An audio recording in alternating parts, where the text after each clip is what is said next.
comenzar inmediatamente. Así que bueno, se decidió hacerlo para el día de hoy. Habían quedado preguntas, algunas preguntas, y yo repasando lo que conversé con ustedes también me dejé muchísimo por decir. Voy a tratar de ordenarme mejor ahora. Pero bueno, había una pregunta que tiene que ver con las garantías. Habíamos hablado de las garantías fundamentales, que son las normas de garantía que contienen las normas fundamentales, los tratados y constitución.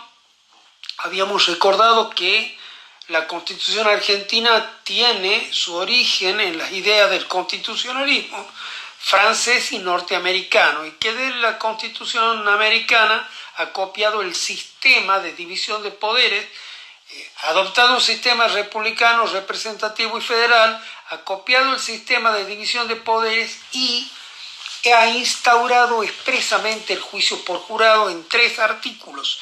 Diría alguno más, pero en 3 donde está mencionado en forma expresa, que es el artículo 24, donde es importante porque está mencionado como garantía, en donde dice todos los juicios terminarán por jurado.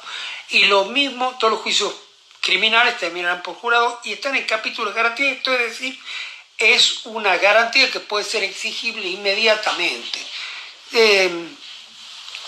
Después está en el 75, inciso 12, de alguna manera la Constitución nos manda el mensaje de que el juicio por jurado es para toda la nación, porque impone al Congreso la facultad de dictar las leyes que requiera el juicio por jurados.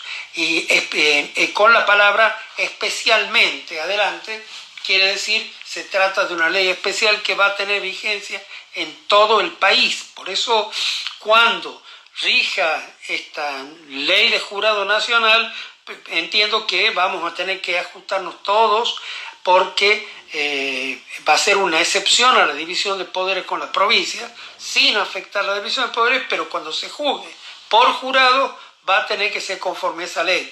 Y finalmente el artículo 118 de la Constitución. ¿Pero por qué menciono esto?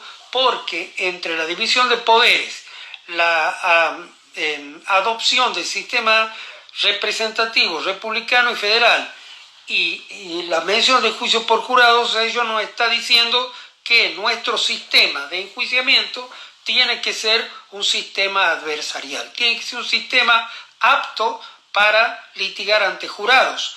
Y bueno, hablamos de sistema acusatorio, en donde se nota la diferencia o se marca la diferencia de roles entre la acusación, la defensa y la justicia, y entre otras características, ¿no? y el juzgado, digamos, entre otras características. Por un lado acusación, por otro defensa y por otro el juzgado. Pero en el sistema adversarial, además, nosotros vamos a tener que poder litigar de manera tal que sea posible racionalmente obtener una decisión del jurado. Y esto vendría a ser, de alguna manera, está en la letra del nuevo Código Procesal Penal, que va a entrar en vigencia, y también en algunas otras, en la ley hay un artículo expreso sobre participación ciudadana, y bueno, vamos a tener que pensar, cuando nosotros organicemos un proceso, en las garantías que implica un proceso adversarial apto para ser realizado frente a un jurado y para obtener un resultado de un jurado. ¿Por qué digo todo esto? Porque habíamos dicho que las garantías hacen como de vehículo, los principios procesales, hacen como de vehículo entre las garantías y los actos concretos del proceso. Y todas las actividades relacionadas con la ley procesal, con su interpretación y su aplicación. Esto es, las garantías para traducirse a los actos concretos del proceso van a necesitar de directrices, que son justamente los que nosotros, leyendo las garantías, elaboramos como principios procesales. Y son eso lo que vamos a tener en cuenta cuando la pandemia nos obligue a hacer un un proceso virtual. Digamos, tenemos un proceso diseñado para una reunión presencial y vamos a tener que idear la manera de realizar un proceso virtual, que lo estamos haciendo. No sé con qué suerte, porque solamente he participado de los procesos que me ha tocado integrar y ha sido, justamente en ambos casos, han sido procesos que ya estaban iniciados y que han debido ser terminados. Pero bueno, no me quiero desviar. Solamente hemos hablado hemos examinado peritos y hemos examinado testigos en un proceso perito y en el otro testigo, y hemos escuchado las alocuciones finales de las fiscal y defensa y también de una querella, que han podido, digamos, yendo ya directamente al principio de contradicción, han podido entenderse perfectamente y refutarse perfectamente. Hemos escuchado al imputado en sus últimas palabras, hemos escuchado una declaración de imputado junto con la de testigos. Los testigos han podido ser interrogados y contrainterrogados con la suerte que quepa a cada una de las estrategias procesales y de las modalidades en las que fue efectuado el interrogatorio. Pero por lo menos en algún caso he visto interrogatorios hechos, digamos, acorde a lo que serían las reglas del sistema adversarial, no apartándose de estas reglas. Preguntas directas en el interrogatorio directo, preguntas abiertas, perdón, y preguntas sugestivas en el contrainterrogatorio. Y bueno, ya me estoy tratando de ordenar, a ver que no. Yo había empezado a hablar de esto y del juicio por jurado y de la división de poderes para decir que nosotros tenemos un sistema representativo republicano y federal que requiere, por lo tanto, de la participación ciudadana en todos los estamentos del poder político de nuestro país, entre los cuales está el poder judicial. Cuando nosotros vemos que, por ejemplo, nuestra Convención Americana, el artículo 23, nos otorga, coincidentemente con esta formulación de nuestra Constitución, nos otorga a todas las personas que habitamos este país el derecho, que por supuesto limitado legalmente a los ciudadanos, sería en este caso el derecho de participar en la conducción de los asuntos públicos, ¿no? No quita que puedan, por ejemplo, votar los extranjeros en las municipalidades, ni haya formas de participación que no sean estrictamente limitadas por la ley. En el caso, normalmente, la inclusión en un equipo, en un grupo de jurados, va a requerir la nacionalidad, según las reglamentaciones que conozco, o ser vecinos de la localidad.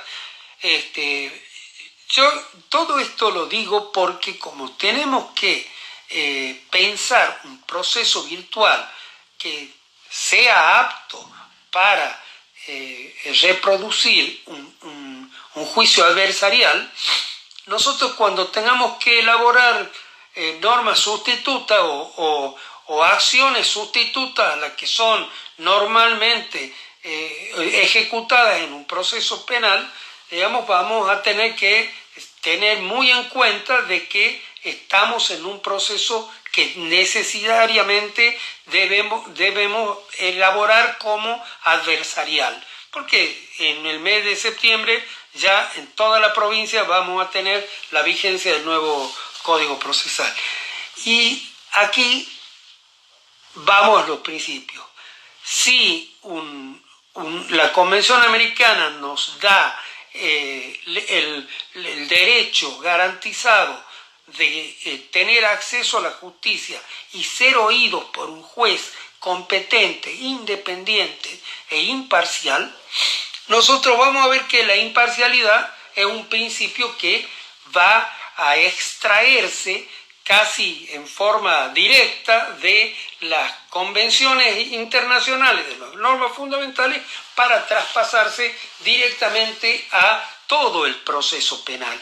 Digo todo el proceso penal porque el juez debe ser imparcial desde el principio, una garantía fundamental que vamos a tener como una directriz, y durante todos los actos del proceso vamos a tener que tener muy presente que el juez siempre debe ser imparcial a aquella persona que actúe en cualquiera de los actos del proceso tomando una decisión de carácter jurisdiccional.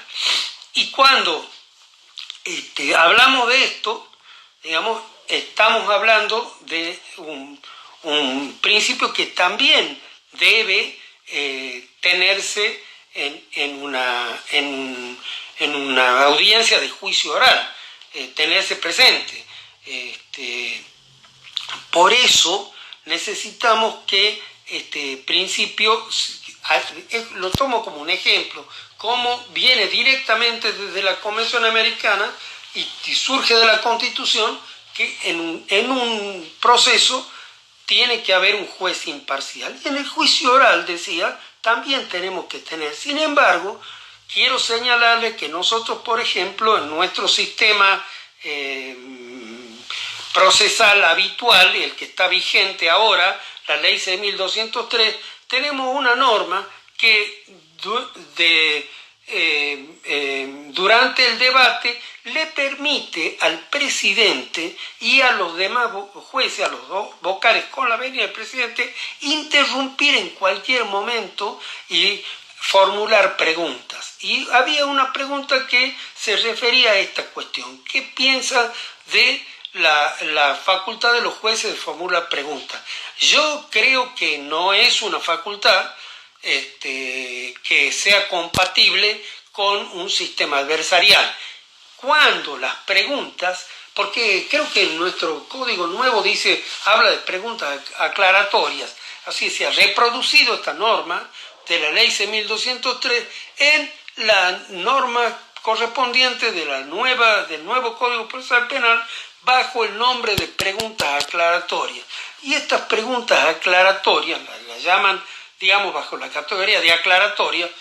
Si le llamamos aclaratorias es porque tienden a precisar aspectos de la teoría del caso y de la teoría probatoria de una u otra de las partes, porque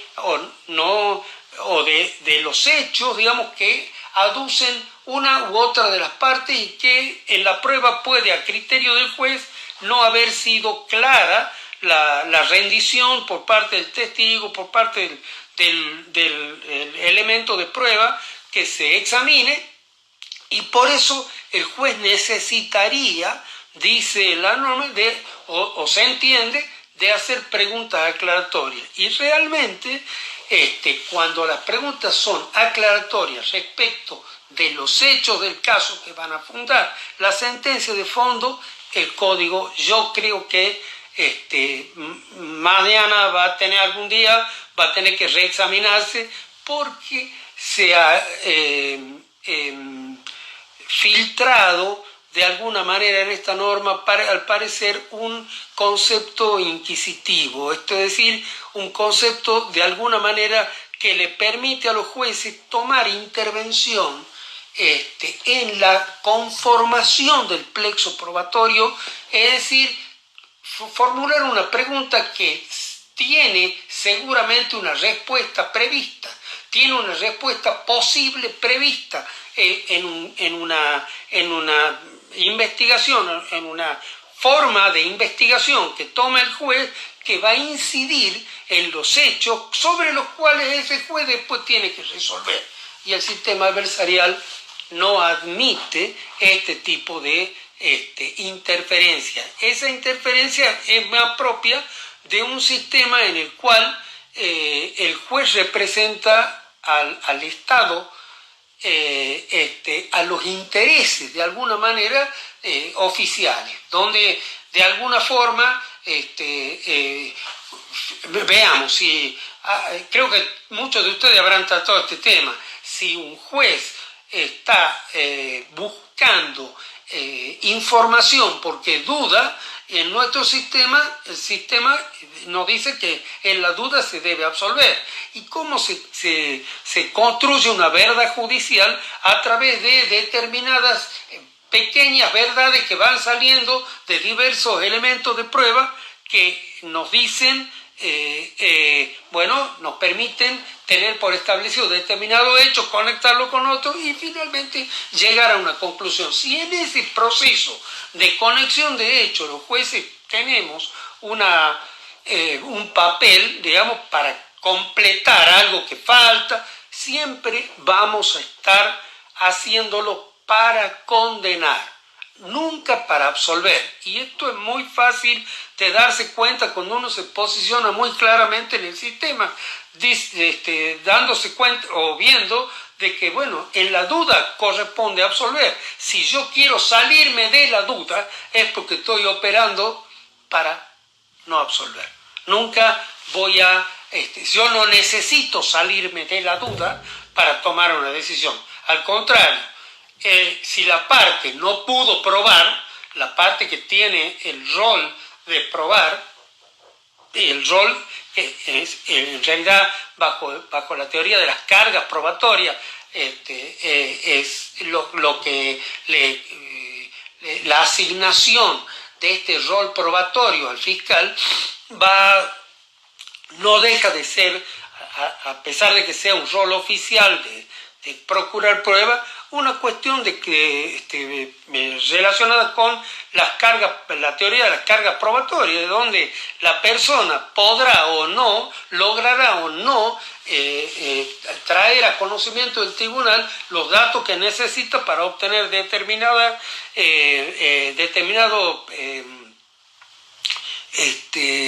resultado en el proceso. Si no lo ha logrado, bueno, la sentencia del juez imparcial tendrá que ser acorde a que quien no logró, pero no podrá el juez participar. Esto quería decir respecto de la imparcialidad, que es algo que tiene que estar en el juicio oral, pero tiene que ser un principio que infunda criterios de aplicación y de interpretación durante todo el proceso. En el juicio oral observamos que hay esta pequeña cuestión que podríamos, entonces, puede ser corregida. El error se cometió en el año 91 cuando la comisión en aquel momento tomó el Código de Córdoba, donde en Córdoba nadie preguntaba, sino solamente el presidente en esos años, el presidente del tribunal, agotaba la investigación y cuando terminaba de preguntar lo que él quería, le decía a las partes: ¿tienen algo para preguntar? Y las partes decían: no, gracias señor, y bueno, pasaban a los alegatos. Toda la investigación la había hecho el juez, el mismo que tenía que juzgar, digamos. Todo eso, nosotros, digamos, la comisión redactora del Código del 91, tratamos de cambiarlo. Hubo discusiones y quedó una cuestión así. Primero declaran las partes y formulan preguntas cada una de las partes en las que propuso al testigo. Pero quedó este residuo. En cualquier momento el presidente podrá interrumpir, lo cual está correcto para el caso de que necesite ordenar el debate, necesite frenar. Y también finalmente, cuando nosotros decimos el juez puede preguntar, una cosa es que pueda preguntar y otra cosa es que pueda pedir aclaraciones. Cuando el juez puede preguntar, el juez lo va a hacer, aunque la ley no diga, cuando haya una necesidad de controlar para resguardar el derecho y garantía de alguna persona.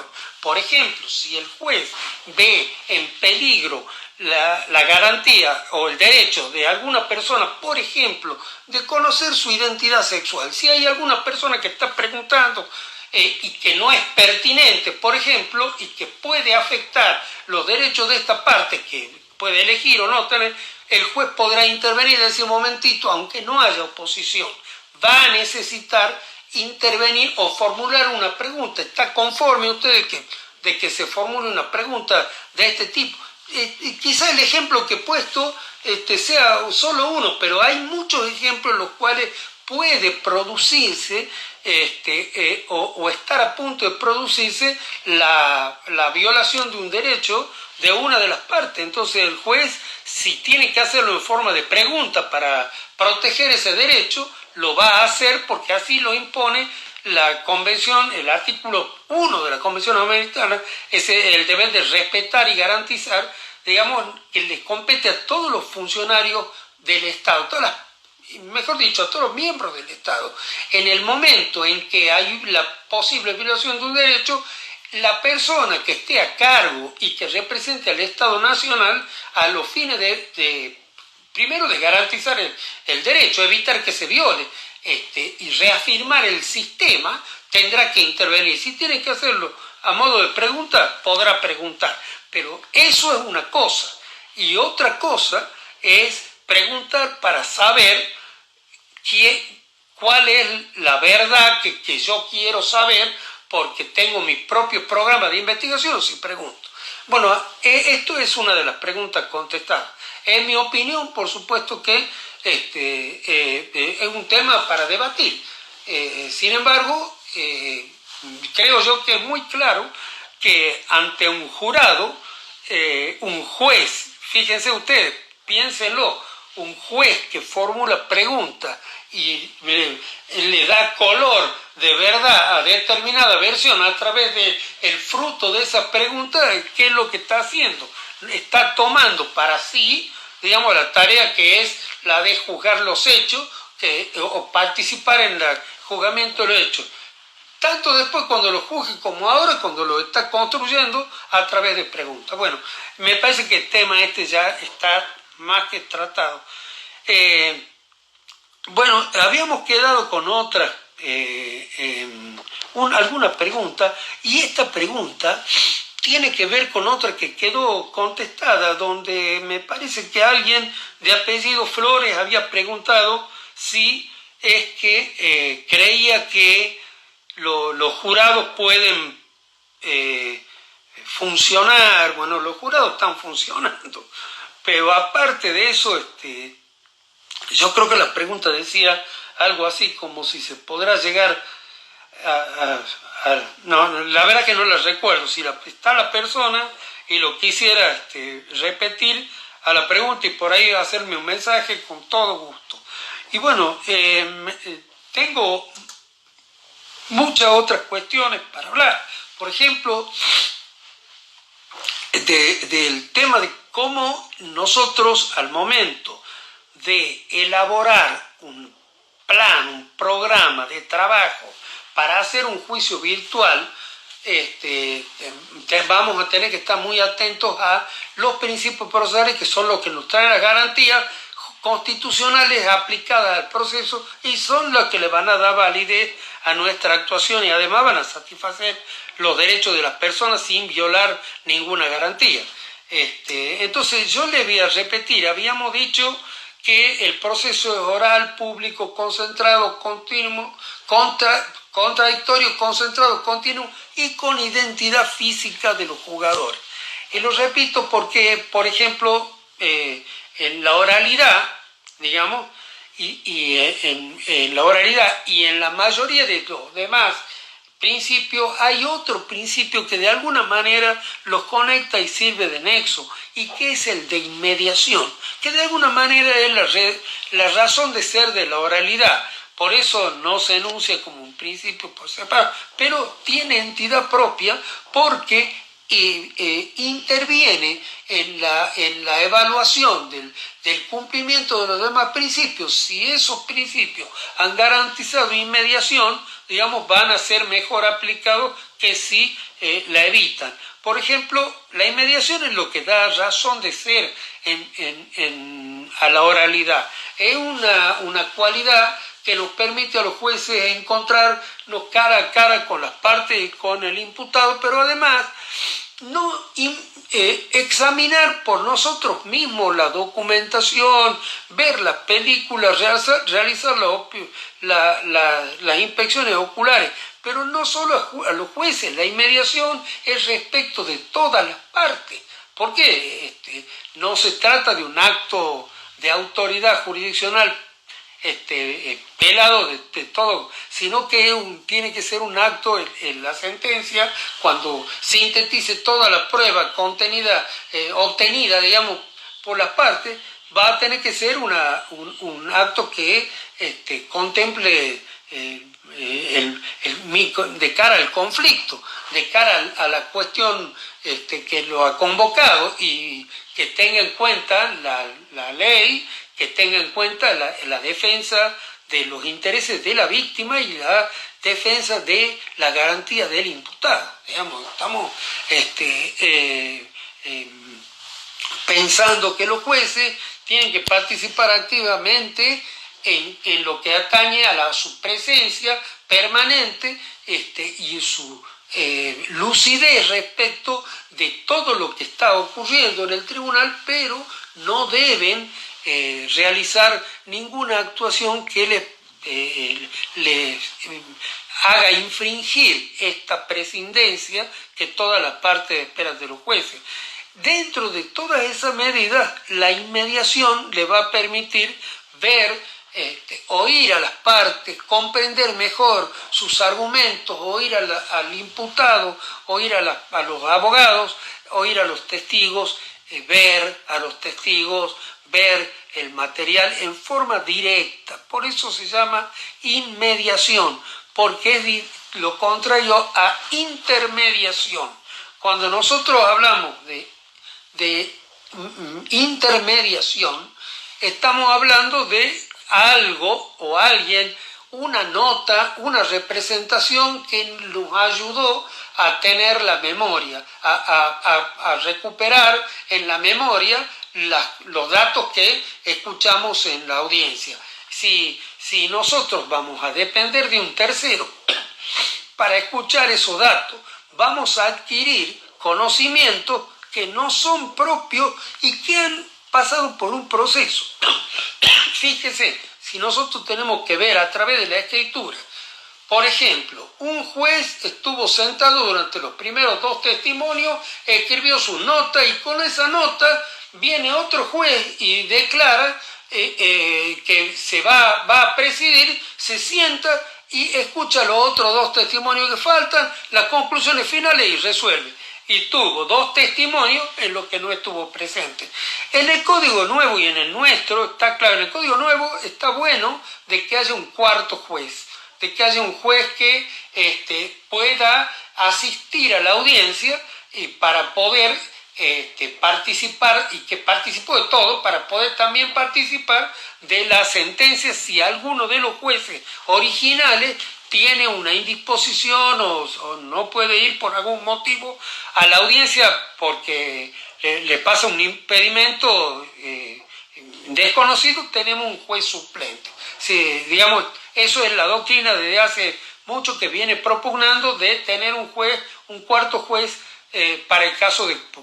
Porque fíjense, para que pueda tener inmediación ese juez con todo lo que sucedió en el proceso, porque si no tiene inmediación con todo, no tiene autoridad para resolver. Fíjense cómo va a razonar sobre las impresiones que tuvo otro juez en el respecto de un testigo y su declaración, digamos, a través de un escrito del otro juez. Son las impresiones del otro juez, no las propias. No existió inmediación, sino que existió intermediación. Y lo mismo pasa con los demás sujetos procesales. No es la misma calidad la de una persona que ha actuado en todo el proceso, que la de una persona que pretende actuar con la remisión de conocimiento que le hace una tercera persona o otra persona que estó primero en el juicio. Entonces, fíjense cómo la inmediación, que es propia de la oralidad, tiene que ver con la identidad física del jugador, porque justamente condiciona la existencia de esa identidad física al hecho de que quien está invocando su identidad o sus derechos de resolver el caso pueda mostrar que escuchó todo por sí mismo. Incluso las propias notas son una forma de intermediación porque hay un escrito. Y cuando una persona realiza un escrito, mucho más claro es si se habla uno se fija en la nota de un tercero. Dicen los que saben que la escritura es una obra de arte. Cuando uno escribe, sintetiza los dichos, pone parte de sí mismo. Es un artista que escribe y pone parte de su criterio, recibe los conocimientos y los traduce, los pone en palabras. Y esas palabras tienen connotaciones que quizás hubieran sido diferentes de ser percibidas directamente por el que la va a resolver o porque la va a invocar. Por eso, por ahí ya me acuerdo de la pregunta. Había visto a alguien que preguntó qué opinaba de las personas que pueden ir como fiscales durante el juicio, pero para las conclusiones finales debe estar el fiscal de cámara. Yo creo que es así el sistema que se había propuesto. Me parece a mí descabellado, porque no va a tener inmediación el fiscal de cámara, absolutamente. Va a tener que confiar en los dichos de otras personas, de terceros, de personas intermedias que le cuenten qué pasó durante el debate para que él pueda y con qué va a elaborar. ¿Y qué pasa si las personas no se fijaron en ciertas cuestiones de las declaraciones o de la prueba en las que él se habría fijado, porque es su costumbre poner el acento en esta cuestión, o porque se hubiera fijado? Realmente no me parece a mí que pueda ser coherente con un sistema a veces, y con un sistema oral tampoco, con un sistema acusatorio simple, digamos, tampoco es coherente, porque infringiría este principio de identidad física del jugador a través de infringir el principio de inmediación. Y fíjese cómo este principio de inmediación también une los otros principios propios de la actividad propia, la actividad del juicio oral. Fíjense ustedes que el principio de concentración nos indica que el proceso no se puede suspender por mucho tiempo, ni puede perder continuidad. Es el principio de continuidad que nos dice que el proceso tiene que mantenerse vigente, y que no puede. El código nuestro del 91 y ahora el código nuevo creo que coinciden en el plazo de 10 días que se pone como plazo máximo de suspensión. Pero claro, si es que uno de los jueces o una de las partes o el imputado o el fiscal no pueden concurrir a la audiencia y pasa el tiempo, el proceso se va a tener que iniciar de nuevo. En el caso del fiscal, yo creo que el nuevo proceso, el nuevo código adversarial que tiene el sistema de la prosecución por parte de la víctima, digamos, contempla que decaer, en caso de ausencia en la audiencia, decaer la acusación fiscal y permite que continúe la querella. Pero en el caso de la defensa, o en el caso de los jueces, hay un cuarto juez, pero si ponele 2 jueces tienen un accidente porque iban en un auto juntos y no pueden ir al juicio, a nosotros nos ha sucedido, por ejemplo, que un colega se tropiece, tenga que ser operado, y hace años, y tener que, cuando pasaron los 10 días hábiles y él no pudo volver y no pudimos terminar la audiencia, no pudimos terminar el juicio, hubo que comenzar, o habrá que comenzar, porque yo no la he comenzado todavía, toda la audiencia de nuevo. Y esto es por el principio de inmediación. Si no estamos...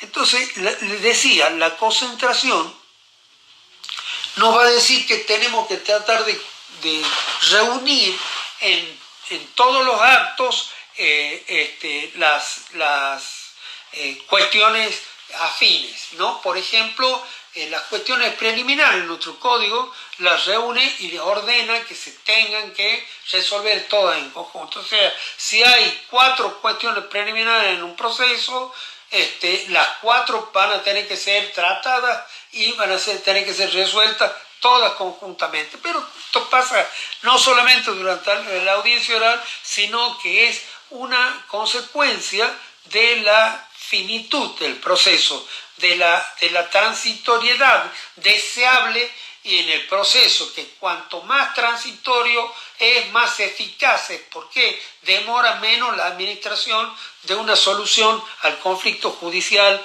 en el caso jurídico penal que se plantee. Entonces,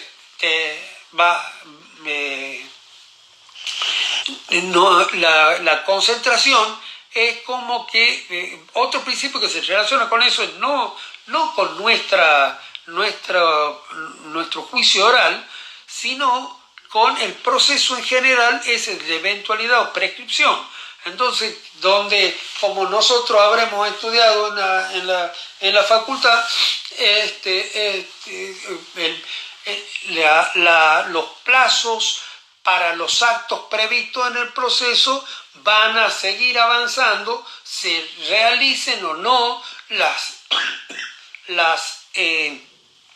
acciones previstas para cada una de las partes.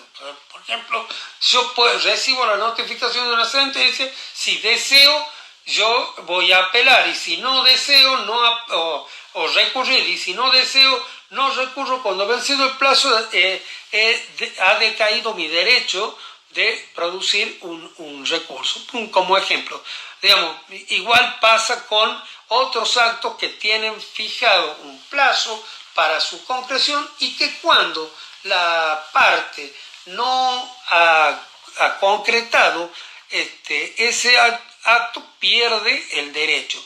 En el proceso penal este principio sobre todo está en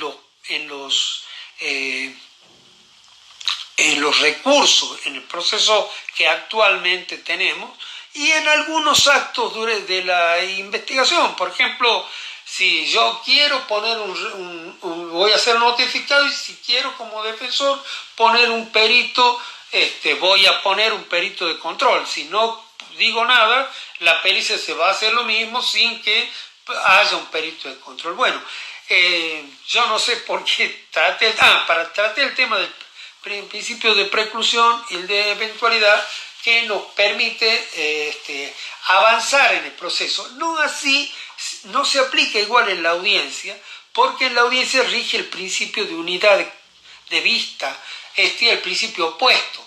El de preclusión se opone al de unidad de vista, que concentra en una misma vista toda la integridad del caso, todos los hechos, todos los casos. Y estos principios, digamos, se relaciona íntimamente con el de continuidad. ¿Por qué? Digamos, concentramos, y una consecuencia de esto es que, por ejemplo, puede haber en el proceso revelaciones inesperadas durante la audiencia que autoricen a realizar actos volver a actos, sobre todo actos de prueba, digamos, o por ejemplo la ampliación de la requisitoria fiscal o de la acusación, que permiten realizar actos, volver a realizar actos que ya se realizaron o que podían haber. Entonces, ¿por qué? Porque hay unidad de vista, no hay preclusión. Esto tenemos que tener en cuenta cuando elaboremos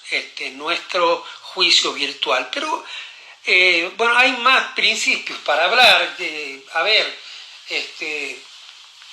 que quizá nosotros tenemos que tener en cuenta todo, pero quizá nosotros lo más importante que tenemos que tener presente son estos, de la oralidad y publicidad, que sobre este tema de la publicidad, creo que yo hablé el otro día con ustedes, creo que hablamos con este sistema en el que estoy solo hablando, no tengo diálogo con nadie, pero bueno, por eso si quieren ayudarme con preguntas, con todo gusto, si yo se las contesto, si me las pueden pasar por mensaje o de alguna manera. Pero no me quiero yo olvidar de este tema. Digo, los principios que sobre todo tenemos que tener en cuenta son estos que he mencionado, y hablé yo del principio de contradicción la otra vez. Hablé del principio de contradicción diciendo que justamente también es como, junto con el de inmediación, de alguna manera, es la columna vertebral de la audiencia. Todo lo que pasa en la audiencia, a pesar de que la Convención solamente nos diga el derecho de interrogar y contrainterrogar testigos, todo lo que pasa en la audiencia tiene por objeto suceder frente a todos nosotros que participamos de la audiencia, de manera que todo eso pueda ser controlado. A ver, ¿qué es lo que me preguntan de la garantía de imparcialidad? Alguien me pregunta. Me han mandado un mensaje. Bueno, si quieren repetirlo, no, porque a ver si lo tengo. A ver, el asueto. No, alguien pregunta si el asueto extraordinario es causal de la prescripción. Bueno, de interrupción o de suspensión de la prescripción sería la pregunta. Yo creo que las causales de suspensión, claro, bien, muchas gracias, Guadalupe. Estoy viendo transcripción de preguntas en los comentarios. Yo creo que las causales de suspensión de la prescripción en nuestro sistema nuestro sistema legislativamente es el que tenemos, digamos, que pone cuáles son las causales de suspensión y cuáles son las causales de interrupción de la prescripción. Son legales. La verdad es que a veces reflexiono y digo que nuestro sistema de prescripción es un sistema que no parece totalmente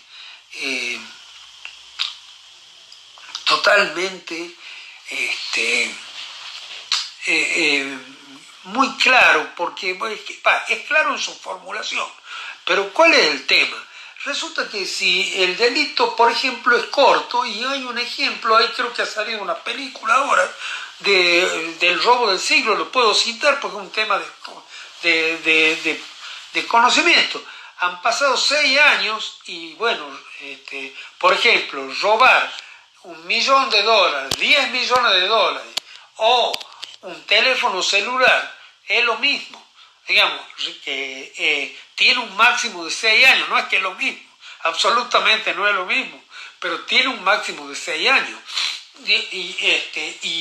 Y bueno, y no puede pasar de 6 años. Yo puedo haber dejado en la miseria a 70 familias, robándole los ahorros que tengan en alguna parte, digamos, y voy a enfrentar una pena que no va a superar el máximo de la pena de alguien que hizo 2 arrebatos y 1 con fuerza, digamos. Y con yo esconderme durante 6 años voy a obtener la impunidad, digamos. Y en los delitos con pena más leve, digamos, si yo hurto mucha cantidad, digamos, y perjudico mucho, pero me escondo 2 años, voy a tener el beneficio de la impunidad a través de la prescripción. No es un tema muy... pero lo real es que existe y lo real es que hay que aplicarlo porque son garantías fundamentales de las personas. Y nuestro sistema, ya me estoy yendo a la pregunta, pero creo que no porque están legisladas taxativamente las causales de suspensión de la prescripción. Pero en nuestro sistema, fíjense ustedes, como nuestro sistema, el sistema que hemos heredado de la colonia y de antes de la colonia, la norma que rigieron antes, porque aquí rigió las 7 partidas, digamos, mucho, según tengo noticias en la época de la colonia, esa es la norma que hemos heredado, las costumbres que hemos heredado de la práctica de esas normas, el código de Obarrio, que ha sido copiado de alguna manera de inquisitivo, de alguna manera no ha conformado en una forma de hacer justicia de alguna manera desde lo abstracto. Esto es que lo cual justicia para conformar a la ley. Acá siempre hemos tenido la idea, o siempre ha estado dando vuelta la idea, de que a todo delito corresponde una sentencia. Y bueno, es una idea, una sentencia de condena, una sentencia de absolución. Es una idea que hay que desechar porque es una idea que proviene justamente del sistema, un sistema racionalista, digamos, imbuido de este mecanismo inquisitivo de investigación, pero además racionalista en el pensamiento, en donde nuestro pensamiento nuestra idea ha sido dictar una condena no para resolver un caso de un problema de 2 personas y seres humanos que han tenido un conflicto, sino para curar la ley dañada por el delito. Entonces, la idea, a cada persona corresponde, a cada delito corresponde una sentencia. Lo único que hace es lo que pasó, que el 99% de nuestros procesos prescriben, digamos, con el sistema que nosotros tenemos, con ese pensamiento, cuántas causas llegan a juicio. La idea de este cambio al sistema adversarial, además, es un cambio que tendría que permitir que lleguen a juicio oral solamente aquellos casos que no se pudieron resolver por los nuevos mecanismos de solución de conflictos que son en realidad un acercamiento a la fuente anglosajona, digamos, donde ustedes van a ver que tampoco en los países anglosajones los juicios por jurado proliferan, son una pequeña porción, un porcentaje, no puedo precisar, pues son demasiados, pero entre el 1 y el 4% de todas las denuncias llegan a juicio por jurado. ¿Por qué? Pero a diferencia del caso nuestro, la mitad se pueden discrecionalmente por el fiscal, la mitad, el 30%, el 20% se pueden desestimar porque el fiscal entiende que no tiene un caso para ganar, no tiene pruebas. La otra parte se arregla entre fiscal e imputado y la decisión se toma, lo que nosotros conocemos aquí como juicio abreviado. Nada más que, bueno, hay mucho para hablar del tema. El juicio abreviado nuestro realmente no rinde los frutos que debiera rendir, más que solamente facilitar a la estructura judicial, digamos, el hecho de no tener que sustanciar un juicio con todo el desgaste que eso tiene. Pero no tenemos convenios como nuestra fuente anglosajona en la que el fiscal arregla si es que la parte le da algún...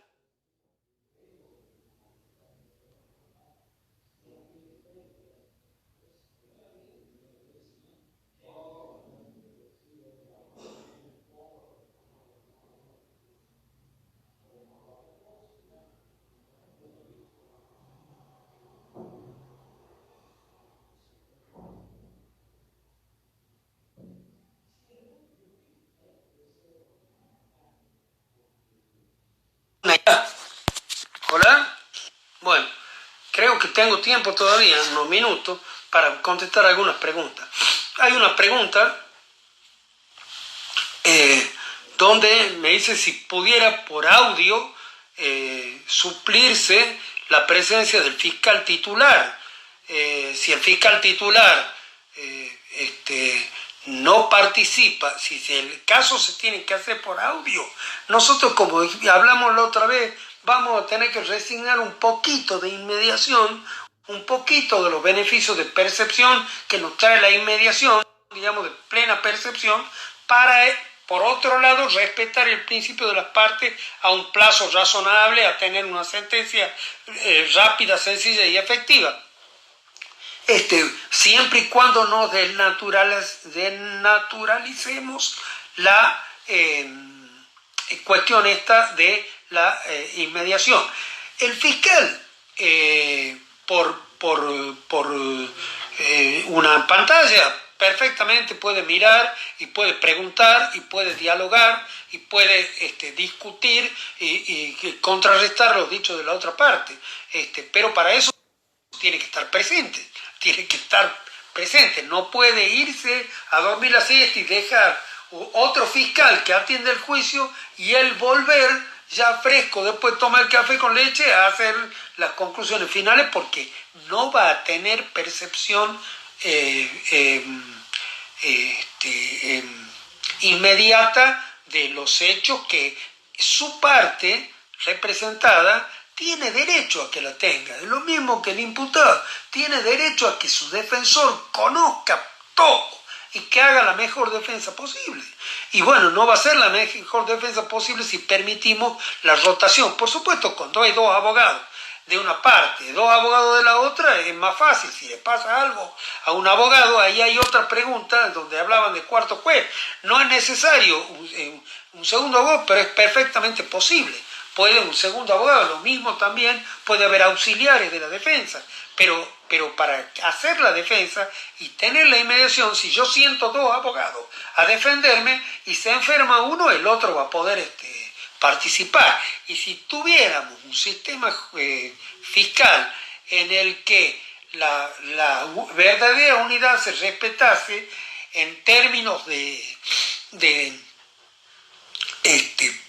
instrucciones, poder brindar instrucciones generales y particulares entre los diversos estamentos, la habilidad de ser fiscal y poder acusar en un hecho, habiendo estado con el fiscal al lado, sí, la Constitución pide que sea por designación y previo juramento. También del otro lado, habría que revisarlo. Del otro lado, nosotros vemos abogados recién recibidos que nunca han hecho un juicio, pero que cuando han jurado en el colegio de abogados necesitamos y nos piden una presentación, bueno, tienen una chapa que les permite ser defensores. Después vamos a ver la calidad, por supuesto, saldrá la calidad de la defensa, ¿no es cierto? Si la videodesgrabación puede suplir la presencia del fiscal. Y bueno, no, porque creería que no. ¿Por qué? Porque el fiscal tiene que estar presente para poder intervenir en cualquier momento en que vea que los derechos de su parte se pueden estar, en cualquier va a necesitar participar. Y lo mismo respecto de los testigos, el fiscal, si no ha estado presente para preguntar, hacer preguntas directas y contrainterrogatorio, cuando es, según sea el testigo que pone, bueno, ¿de qué sirve que no pueda preguntarle cuando le dan una videograbación y él ve posteriormente a los testigos? ¿Cómo van a declarar los testigos? Como ellos quieran, no se va a poder hacer un contrainterrogatorio tampoco, ni tampoco vamos a tener el rol del fiscal. No, yo creo que entendí la pregunta por ese lado. Si puedo grabar un testigo y verlo después y unir el conocimiento de eso, sí puedo, pero claro, lo que no voy a poder es formularle preguntas al testigo. Bueno, ¿qué otra pregunta más? Por ahí me mandan los mensajes y pasan muy rápido y no lo puedo leer.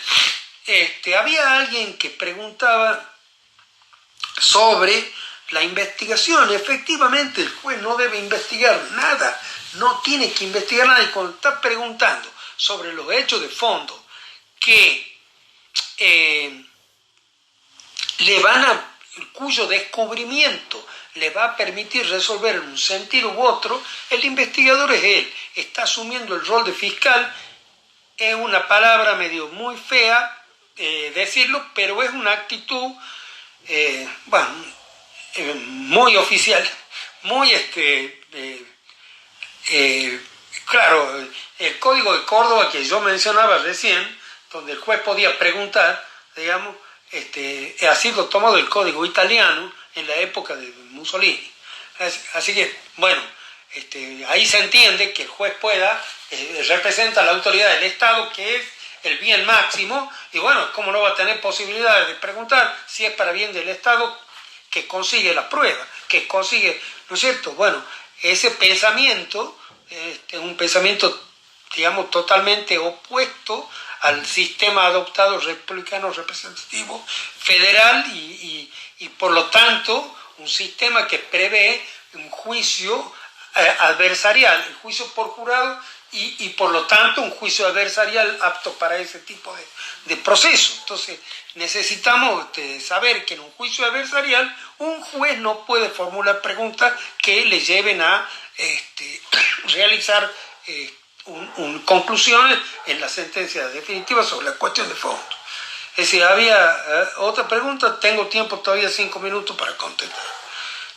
Ya no sé qué otro tema tengo, pero en lo que uno va hablando de tantas cosas, a ver, bueno, le decía, por ejemplo, que sobre su punto de vista respecto a...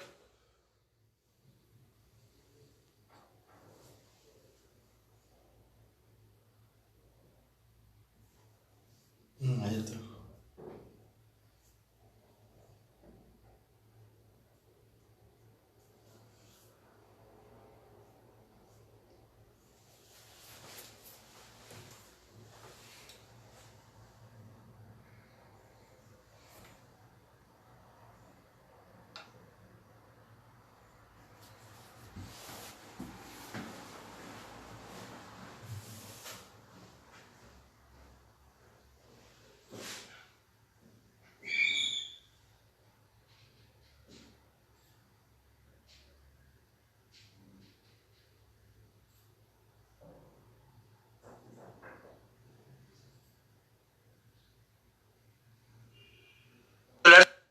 Bueno, en,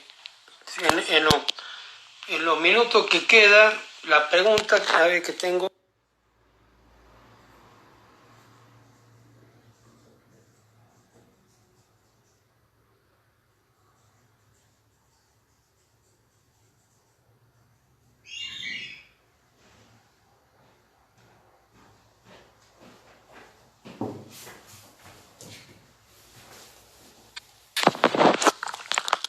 Hola, bueno, no recuerdo exactamente cuál es el plazo. El plazo que tenemos en el código actual es 2 años, el máximo de duración del proceso penal en conjunto. Y la investigación y el debate, bueno, se pueden extender hasta 1 año. El plazo me dice que es de 6 meses. Me parece un plazo razonable en un proceso razonable, en un proceso racional, en donde se pongan los puntos, se enfoquen los funcionarios en las personas y no en la conveniencia o lo mejor para el Estado,